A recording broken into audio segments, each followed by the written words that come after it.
Welcome back to another video. In this one, we have Joel Nelson. He's gonna be talking about an awesome spring river technique. That is the Dubuque Rig, which is a multi-jig setup. So he's gonna break that all down. So without further ado, let's jump right in. Hey everybody, Joel Nelson, and as you can see, I'm fishing the river. And anytime you see people fishing on the Mississippi, any of the upper Midwestern rivers, they got their rod close to the water, they're pulling upstream.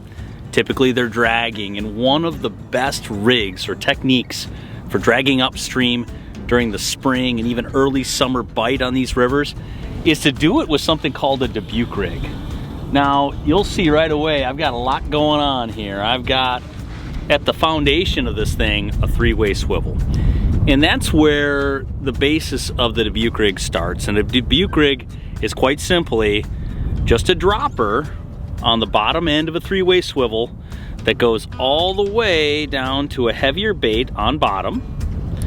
And then it's got a lighter bait in plastic combination typically that trails behind. So on bodies of water like border waters in Minnesota and so many other places where you can fish multiple lures per setting, per situation, a rig like the Dubuque Rig pulls double and triple duty. It's amazing how well it works. Let's dive into it a little bit. All right, now Joel is gonna break down his Dubuque Rig setup, specifically how he likes to get everything oriented to catch more walleyes and sauger. So the Dubuque Rig is so effective because it's always got this dropper on the bottom that's good. It's a heavier bait that maintains contact, keeps you in front of the fish's face. And if I'm thinking about bottom contact, I'm thinking about something heavier. Typically, I'm thinking about that Northland tungsten jig. And not the short shank, but the regular shank version is really nice for rigging with just about any kind of jig and plastic combination. And it's very nice because of its kind of pillhead shape. It cuts current a little bit, it stays near bottom. It basically glues that whole rig where it needs to be to entice fish. So one great option on that dropper is definitely going to be that tungsten jig. Another great option on the dropper, and one of my favorites, is a new bait. And it's actually this Northland Deep V flash tail. Now that Deep V, when it came out, was really popular for rivers, and it makes a lot of sense why, right? It has this little V shape to it. It kind of sticks in the current, keeps that bait pointed directly where it needs to be, and steers it where it needs to go.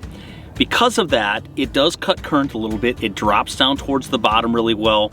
And any kind of hair jig, that Deep V bucktail is good too, but this new one, this flash tail, really great from an enticement perspective. So this fish plain, naked, or tipped with a minnow is gonna be really effective on the dropper side of your Dubuque Rig. Now for me, the back end of the Dubuque Rig is really simple. I'm almost always running a slightly longer lead, probably something 18 to 32, 36 inches, but then I'm running a lighter jig head, and then I'm going to be running it with this MVP jig and one of the new paddle tails. Now, Northland's come out with this eye candy series of walleye baits. There's a ton of different shapes and sizes, and this eye candy paddle shad is a real winner to me on the back end of the Dubuque Rig because it sits back there and has a ton of action. A lot of great colors, a lot of great river colors. There's oranges, purples, chartreuse, so many different kinds of walleye styles and shapes along with the colors that make a ton of sense in the river. So for me, the back end of the Dubuque Rig is always going to be a lighter jig, this MVP jig, paired with the plastic combination. And then you choose either the tungsten or the flash tail. Either one of them are going to be great heavier jigs for the bottom end of the Dubuque Rig. All right, now Joel's gonna put a sauger in the box, and he's also gonna share a few more Dubuque rigging tips. Beautiful sauger.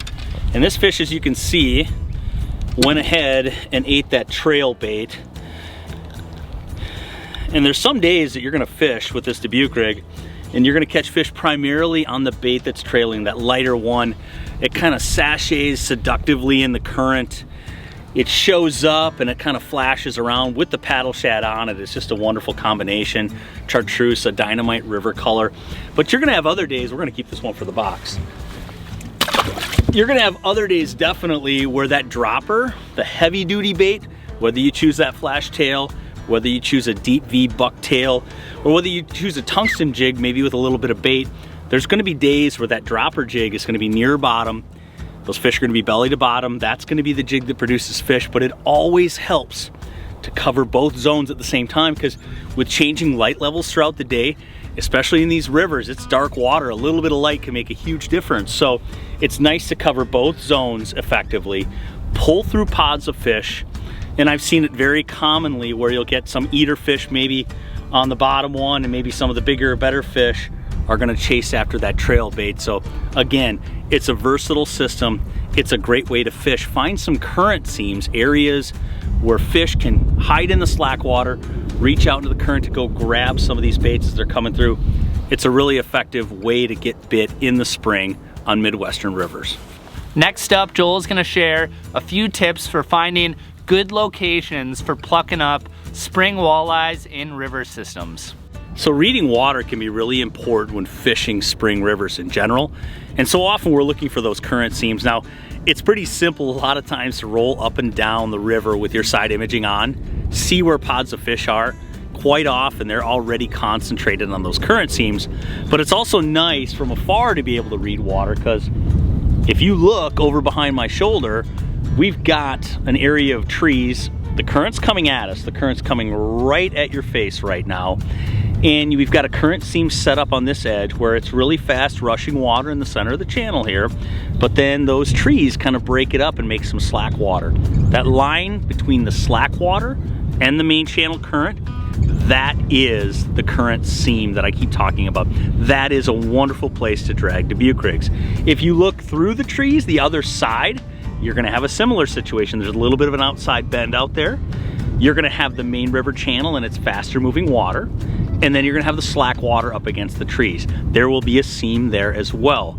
The trick is finding those seams as they're reflected both on the surface, but then using your electronics to see where fish are positioning along that seam. Depending on the day, they can be deep, they can be on the shallower end.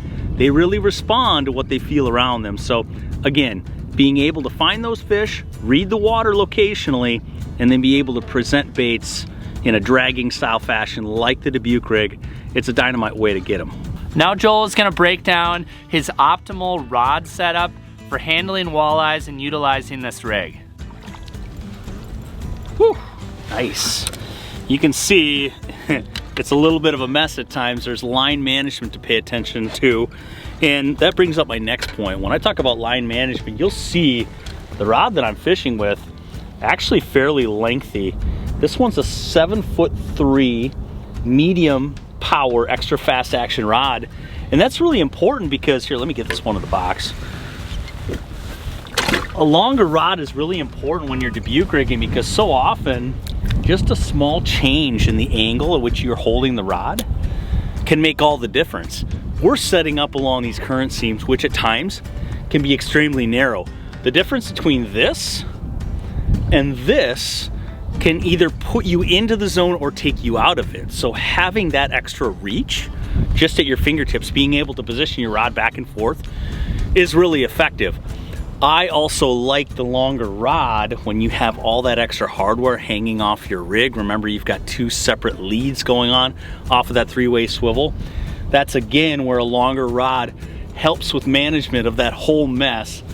And it really helps you if you're boat flipping fish like we are. We're catching a fair amount of eaters today. It's nice to be able to have a little bit longer rod, a little bit more leverage to be able to pull that off. So a couple different reasons. A longer rod and a medium extra fast power and action can be beneficial to Dubuque rigging.